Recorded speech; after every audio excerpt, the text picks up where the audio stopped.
Ayan mga kabiyahe, ito na ang sitwasyon ng Carriedo natin ngayon. Nandito ang kilalang-kilala at nag-trending sa social media, food stall ni Neneng B. Kilala po si Neneng B pagtitinda ng hotdog sandwich.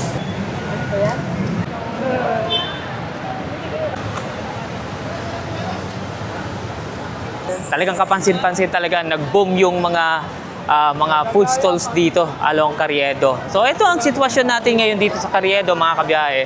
So ito may mga buy one take one na regular. I think ito shawarma to. Shawarma rice nasa 65 pesos and overload is 95.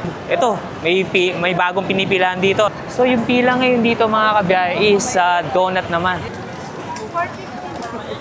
Magkano po isang box po? Ganyan. 150 per box. 150 per box mga kabiyahe.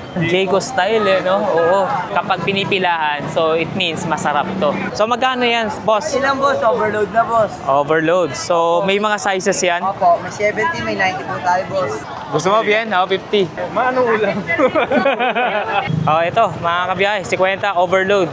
Cheesy corn. Ayan. Maraming cheese. Neb, isa mo. Kaya tingnan natin. Yung isang kutsara kay Neb. So, overload, cheese. Siyempre, yung corn nasa ilalim. Sarap. Okay lang. Marami siyang cheese. Marami ang cheese talaga. Maraming cheese. Over. So, naghati na kami ni Bian. Dalawa naman yung kutsara. Ano nasa ilalim? Parang gata? Parang ano din eh. Keso rin. Meron ako nalalasahan sa ilalim na parang gatas nga. May gatas siya, Parang parang gatas condensed. Condensed. Yun. Nagalapan yung alat at tamis. Tama. Okay.